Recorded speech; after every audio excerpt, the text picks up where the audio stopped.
Everyone, आज का आप लोगों का टॉपिक रहेगा अलजेब्रा, जिसमें हम लोग यहाँ पे डिस्कस करेंगे कि question based on LCM and HCF of algebraic expression, question based on linear equation, question based on algebraic formula. कुछ क्वेश्चंस ऑलरेडी हो चुके हैं, तो आज की क्लास का क्वेश्चन नंबर फर्स्ट यहाँ पर देखते हैं। ये रहा आप लोगों के सामने, ठीक है ना। इसको देखते हैं।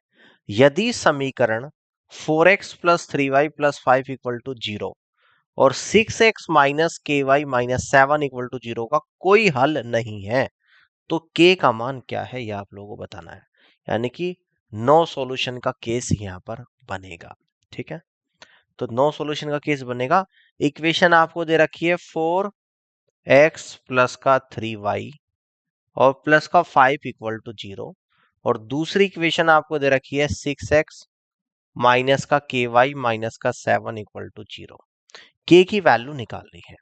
अगर दो इक्वेशन होती है, मैं आपको बता देता हूं लेफ्ट साइड में, अगर a1x प्लस b1 y और प्लस c1 इक्वल टू 0, और दूसरी इक्वेशन है आपकी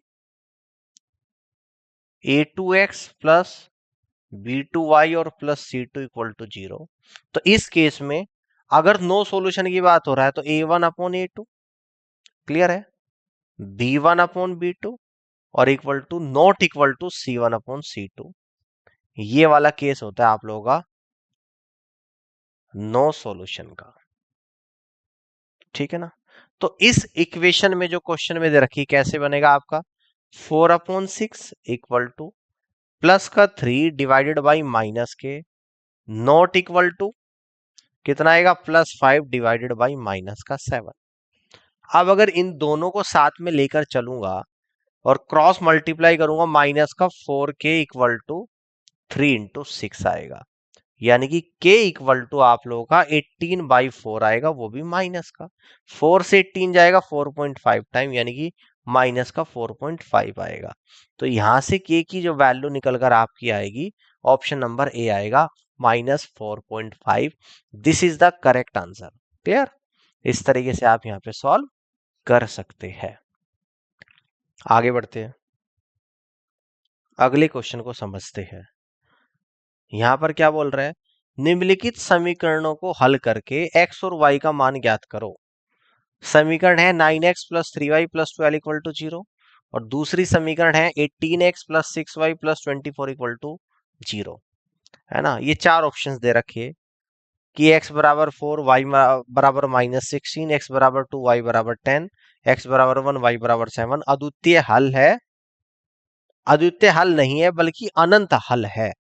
आप देखिएगा, आपको मैं स्टैंडर्ड इक्वेशन लेके चल लेता हूं, a1x प्लस b1y और प्लस का c1 equal to 0, a2x plus b2y और प्लस c2।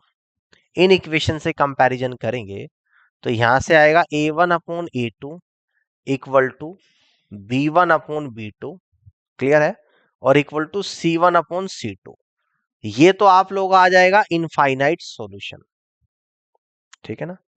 ये आएगा आपका इनफाइनाइट सॉल्यूशन। ये कह रहा है कि अद्वितीय हल नहीं है बल्कि अनंत हल है, तो मैं अनंत हल एक बार चेक कर लेता हूं है कि नहीं है। तो फर्स्ट इक्वेशन है आपका 9x प्लस का 3y प्लस का 12 इक्वल टू 0, 18x प्लस का 6y प्लस 24 इक्वल टू 0, तो 9 upon 18 equal to 3 upon 6 equal है बिल्कुल, और 12 अपॉन 24। तो आप देख सकते हो, यहाँ पे लिख दूंगा 9 एकम 9, 18 दो बार जाएगा, 3 एकम 3, 3 से 6 दो बार, 12 एकम 12, 12 से 24 दो बार, 1/2 इक्वल टू 1/2 इक्वल टू 1/2। तो ये क्या बन गया आप लोगों की इनफाइनाइट सॉल्यूशन बन चुका है, ठीक है ना। और अद्वितीय हल तो होगा ही नहीं। अद्वितीय हल में क्या होता है कि a1 upon a2 not equal to b1 upon b2।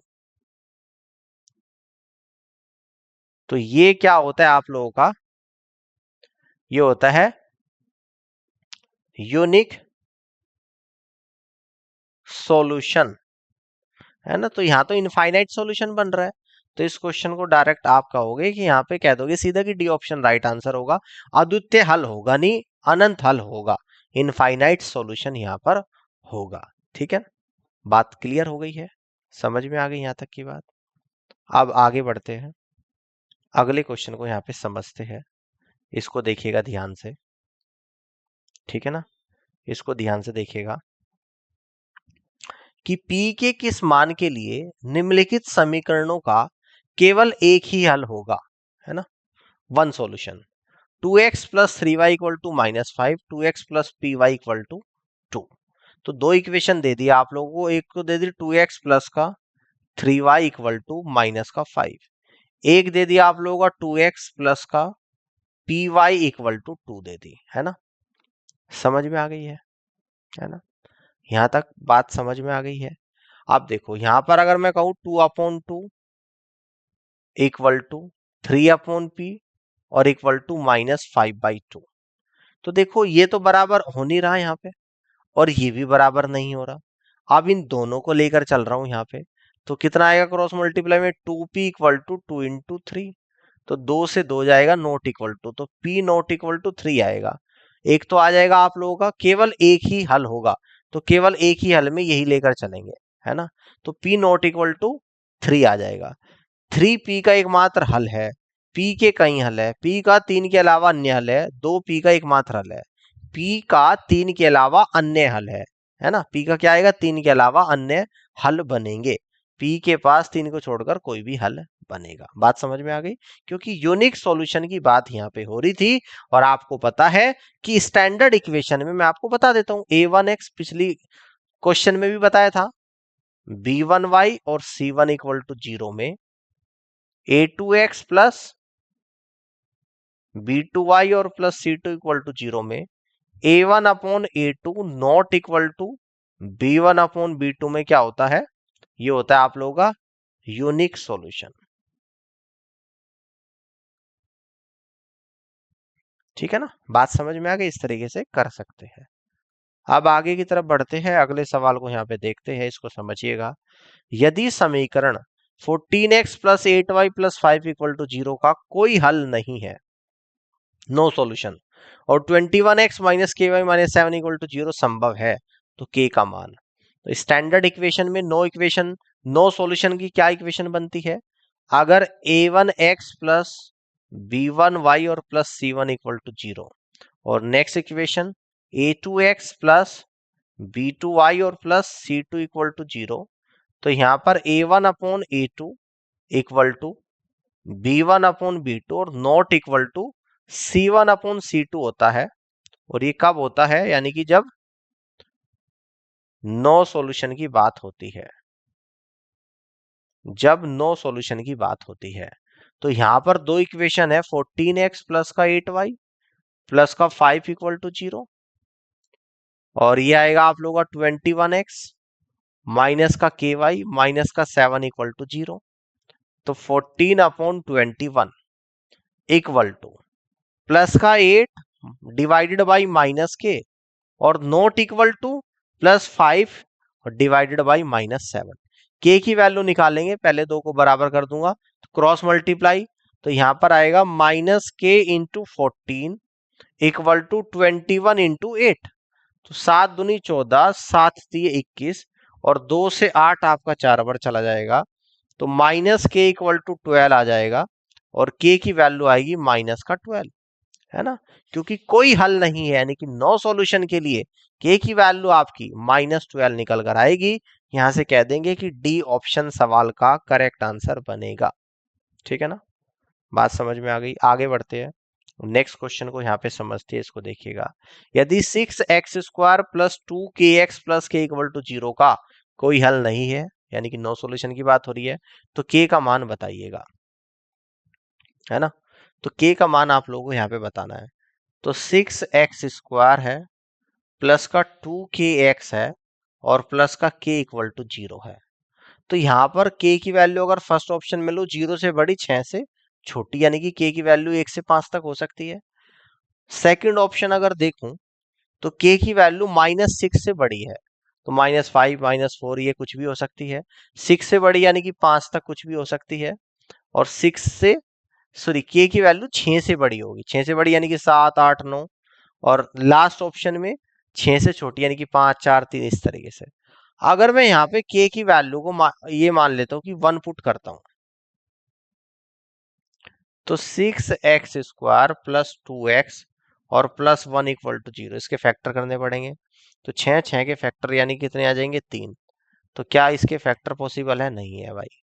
अगर k बराबर 2 पुट करता हूं तो 6x² प्लस का 4x और प्लस का 2 इक्वल टू 0।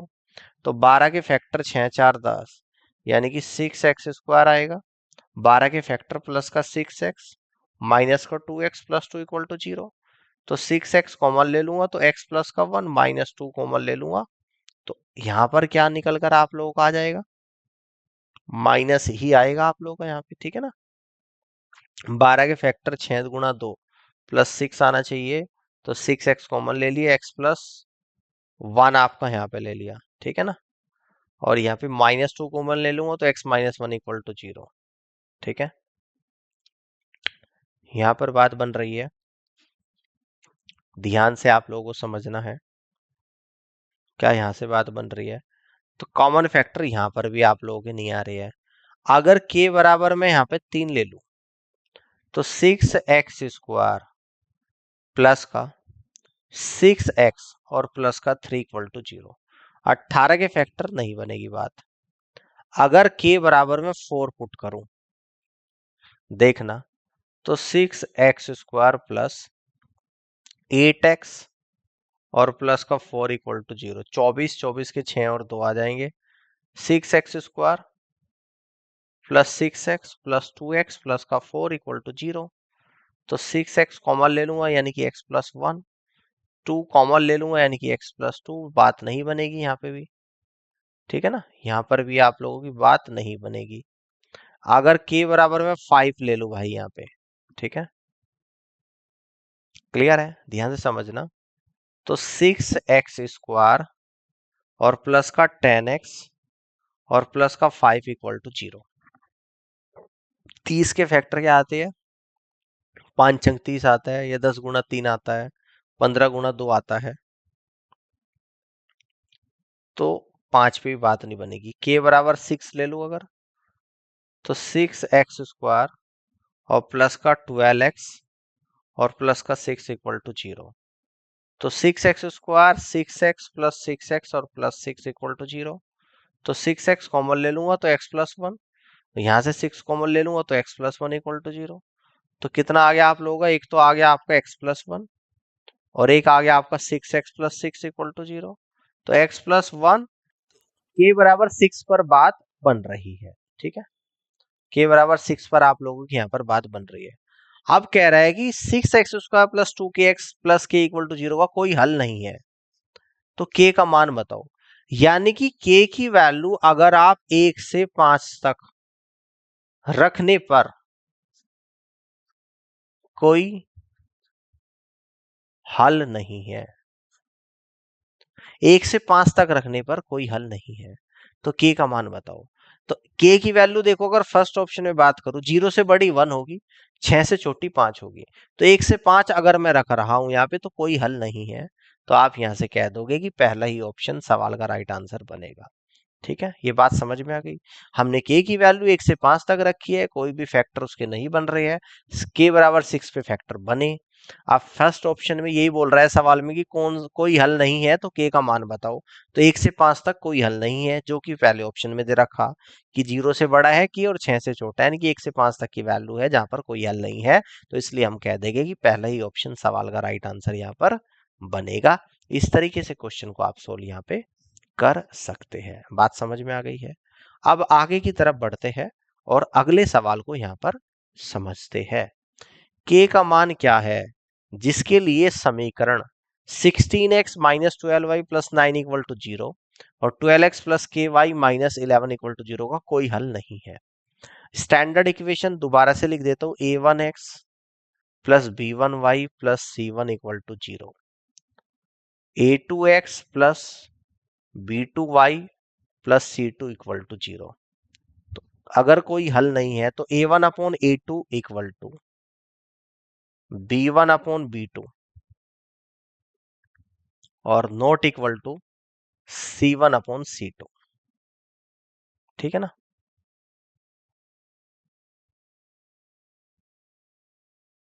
ठीक है ना? यानी कि क्या है आप लोगों का नो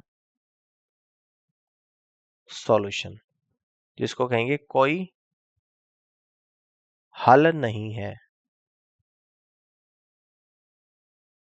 तो यहां पर देखो इक्वेशन दे रखी है 16x माइनस का 12y प्लस का 9 इक्वल टू 0।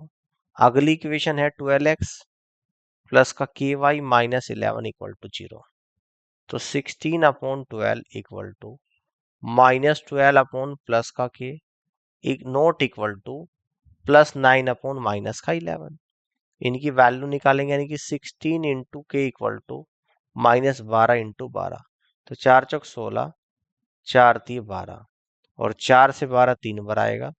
तो के की वैल्यू -9 यहाँ पर निकल कर आएगी। और इस तरीके से आप कह दोगे यहाँ पे कि सी ऑप्शन सवाल का राइट आंसर बनेगा। ठीक है ना? तो k equal to -9, this is the correct answer of this question. इस तरीके से सवाल को सॉल्व कर सकते हैं। अब आगे बढ़ते हैं। यदि 20x plus 5y plus 11 equal to 0, तो 50x minus ky minus 9 equal to 0 का कोई हल नहीं है, तो k का मान बताइएगा। ठीक है ना? तो अगर कोई हल नहीं है तो स्टैंडर्ड इक्वेशन फिर से लिख देता हूँ, a1x plus b1y plus c1 equal to 0, और ये आएगा a2x प्लस b2y और प्लस c2 इक्वल टू 0। तो a1/a2 equal to b1/b2 not equal to c1/c2। तो यहां पर आएगा आप लोगों का नो सॉल्यूशन। ठीक है ना? तो यहाँ पे इक्वेशन है 20x प्लस का 5y प्लस 11 इक्वल टू 0। यहाँ पर है आपका 50x minus ky minus 9 equal to 0। तो 20/50 इक्वल टू 5/-k और नॉट इक्वल टू 11/-9। के की वैल्यू निकालेंगे, इन दोनों का प्रोडक्ट करेंगे। तो यहाँ पर आ जाएगा आपका 20 इंटू माइनस का के इक्वल टू 5 इंटू 50। 0 से 0 कट कर दूंगा, तो माइनस का 2k इक्वल टू 5 बजे 25। तो k की वैल्यू -25/2, यानी कि माइनस का 12.5 आपका आंसर यहाँ पर आएगा। k इक्वल टू माइनस का 12.5 आंसर आएगा, जो कि बी ऑप्शन में दे रखा और B is the correct answer of this question. बात समझ में आ गई होगी। इस तरीके से कर सकते हैं। अब आगे की तरफ बढ़ते हैं, अगले सवाल को यहाँ पे समझते हैं। यदि 4x plus 3y plus 5 equal to 0 है, तो 10x minus ky minus 7 equal to 0 समीकरणों का कोई हल संभव नहीं है ना? तो k का मान बताइएगा। स्टैंडर्ड इक्वेशन होती है a1x प्लस का b1y प्लस का c1 इक्वल टू 0। दूसरी होती है a2x प्लस b2y और प्लस c2 इक्वल टू 0। तो a1/a2 equal to b1/b2 not equal to c1/c2 का मतलब होता है आप लोगों का नो सॉल्यूशन। ठीक है ना? No solution. इक्वेशन दे रखी है 4x plus 3y plus 5 equal to 0। Next दे रखी है आपका 10x माइनस का ky माइनस 7 इक्वल टू 0, यानी कि 4/10 इक्वल टू प्लस 3/-के not equal to plus 5/-7।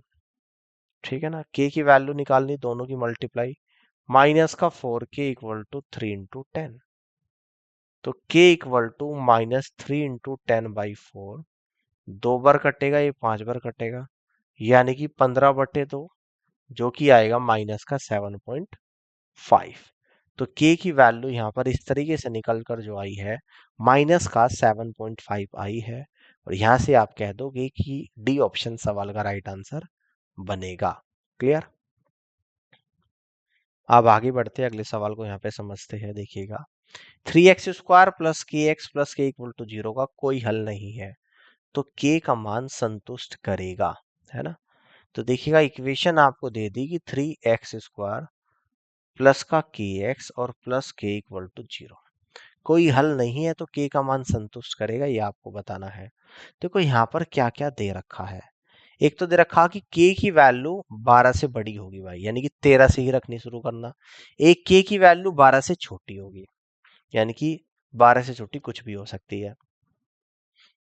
k की वैल्यू -12 से बड़ी होगी, -11, -10, -9 इस तरीके से।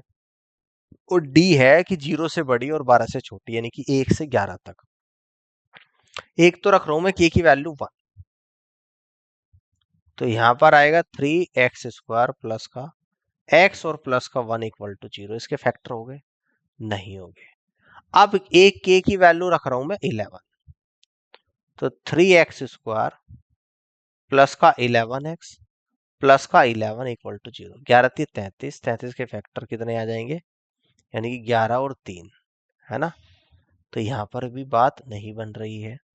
k बराबर एक 12 रख रहा हूं मैं, तो 3x² प्लस का 12x और प्लस 12 इक्वल टू 0। तो 12 36 के फैक्टर 6 6 आ जाएंगे, यानी कि 3x² प्लस का 6x प्लस का 6x प्लस का 12 इक्वल टू 0। तो 3x कॉमन ले लूंगा तो x प्लस 6 और प्लस का 6 कॉमन ले लूंगा, x प्लस 2 आएगा ना। 6 कॉमन ले लूंगा तो x प्लस का 2 आ जाएगा इक्वल टू 0। तो x प्लस का 2 आ गया एक में, तो और एक आ गया 3x प्लस का 6 इक्वल टू 0। तो फैक्टर बन गए मेरे भाई।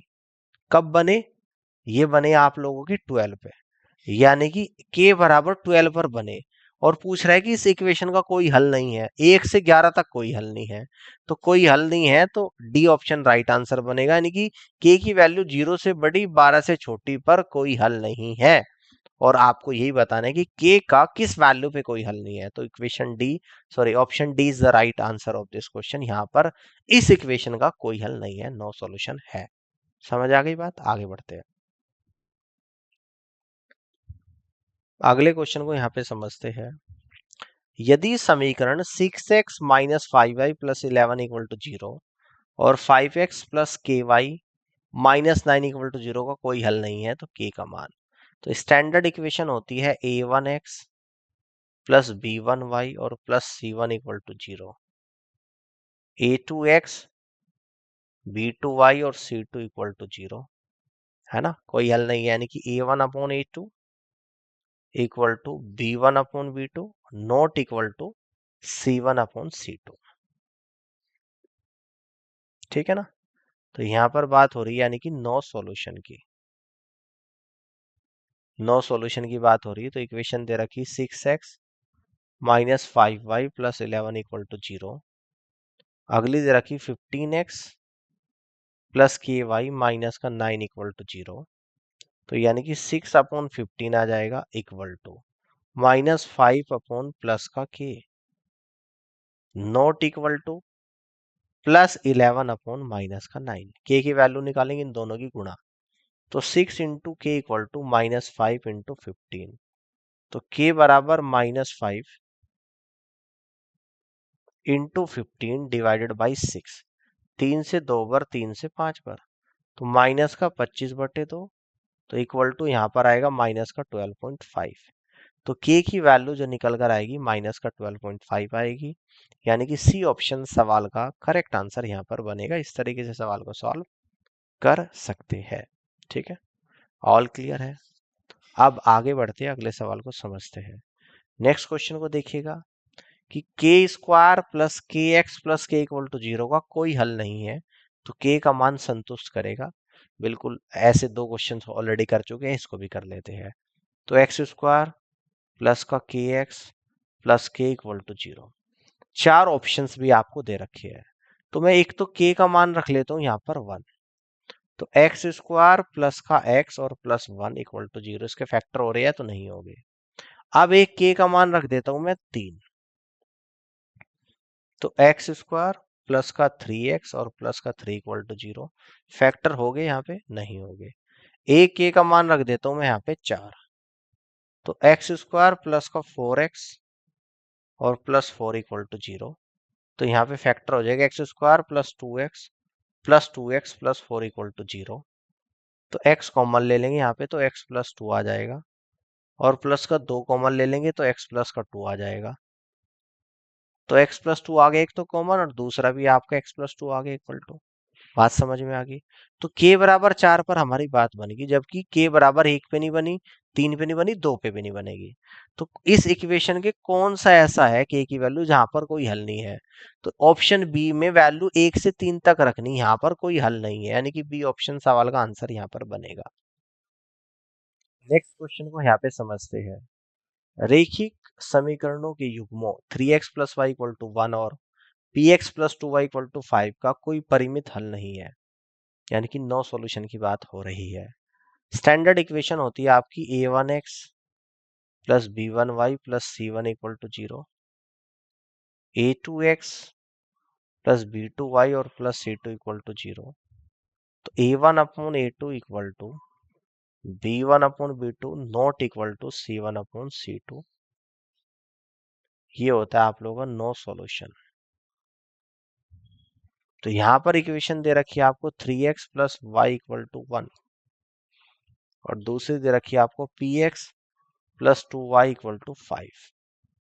इसको अगर आप ऐसे भी लिखोगे कि 3x प्लस वाई माइनस 1 इक्वल टू 0 और इसको यहाँ पे लिख दोगे px plus 2y minus 5 equal to 0। तो यहाँ से कह देंगे 3 upon p equal to 1 upon 2 not equal to minus 1 upon minus 5। एक ही बात है इन दोनों में। p की वैल्यू निकालूंगा तो p बराबर 6 आ जाएगा आप लोगों का निकल कर, यानी कि नो सॉल्यूशन पर p की वैल्यू क्या निकल कर आई 6 आई, जो कि बी ऑप्शन में गिवन है और बी ऑप्शन सवाल का राइट आंसर बनेगा। क्लियर। अब आगे बढ़ते हैं, अगले क्वेश्चन को यहाँ पे समझते हैं। रेखिक समीकरणों के युग्मों x plus 2y minus 8 equal to 0 और 2x plus 4y equal to 16 के हलों की संख्या आप लोगों को बतानी है। तो पहली इक्वेशन है आप लोगों की x प्लस का 2y माइनस का 8 इक्वल टू 0। दूसरी इक्वेशन है 2x प्लस का 4y माइनस 16 इक्वल टू 0। तो अगर इसे कहूँ 1/2 equal to 2/4 equal to minus 8 minus 16, तो 1/2 आ जाएगा। 2 एकम 2, 2 से 4 2 बार तो 1/2 आएगा। माइनस से माइनस 8 एकम 8, 8 से 16 2 बार तो 1/2 आएगा। तो सभी एक दूसरे के बराबर है, यानी a1 upon a2 equal to b1 upon b2 है ना, b1 अपॉन b2 है और जी c1 अपॉन c2 है। और ये कब होता है, यानी कि इनफाइनाइट सॉल्यूशन में। कब होता है इनफाइनाइट सॉल्यूशन में, यानी कि अनंत सॉल्यूशन, जिसको इनफाइनाइट को हिंदी में बोलते हैं अनंत सॉल्यूशन। तो सी ऑप्शन सवाल का करेक्ट आंसर यहाँ पर बनेगा। ठीक है ना। ये सारे दे भी रखिए कि unique solution will be equation of क्या होती है, जिसे अद्वितीय हल बोलते हैं। मैंने आपको बता भी दिया इसी क्लास में, a1 upon a2 not equal to b1 upon b2। ठीक है। दूसरा होता है आप लोगों का नो सॉल्यूशन ऑफ इक्वेशन। तो a1 upon a2 equal to b1 upon b2 not equal to c1 upon c2। समीकरण का कोई हल नहीं है। a1 upon a2 equal to b1 upon b2 not equal to c1 upon c2। Infinite solution, तो a1 upon a2 equal to b1 upon b2 equal to c1 upon c2। अनंत हल, तो a1 upon a2 equal to b1 upon b2 equal to c1 upon c2। Next question को यहाँ पे समझते हैं। x plus 1 upon x equal to 3, x cube plus 1 upon x cube divided by x square plus 1 upon x square की value निकालनी है। तो आपको दे रखा x plus 1 upon x equal to 3। अब यहां से हम लोग क्या करेंगे, इसका स्क्वायर करेंगे, यानी कि x square plus 1 upon x square कितना आएगा, 2 आएगा इक्वल टू 9 आएगा। यहां से कह दूंगा x square plus 1 upon x square equal to 9 minus 2 यानी कि 7 आएगा। अब यहां से इसका क्यूब करेंगे, तो ये आएगा आपका x प्लस 1 अपॉन एक्स का क्यूब और इक्वल टू 3 का क्यूब। तो एक्स क्यूब आएगा प्लस 1 अपॉन एक्स क्यूब आएगा plus 3 into x into 1 upon x into x plus 1 upon x equal to 3 3 होते 27। तो यहाँ से निकालूंगा x cube plus 1 upon x cube equal to x से एक्स हटेगा, 3 into x plus 1 upon x कितना है, 3 है इक्वल टू 27। तो x cube plus 1 upon x cube equal to 27 minus 9, यानी कि आप लोगों का निकल कर आएगा 18। तो इसलिए हम लोग यहाँ पर वैल्यू को निकालेंगे एक्स क्यूब प्लस 1/x³ को डिवाइड करना है x² प्लस 1/x² से। तो x³ प्लस 1/x³ 18 आया, x² प्लस 1/x² आप लोगों का ये तो 7 आया और डिवाइडेड बाई 7, और यही इस क्वेश्चन का आंसर होगा, और जो कि ऑप्शन सी में दे रखा है। तो आप यहां से कह दोगे कि सी ऑप्शन सवाल का करेक्ट आंसर बनेगा। ठीक है, तो इस तरीके से आप इस क्वेश्चन को कर सकते हो। उम्मीद करता हूँ कि ये सेशन आपका आज आपको पसंद आया होगा, और इस पूरी क्लास को देखने के लिए आप सभी का बहुत बहुत धन्यवाद।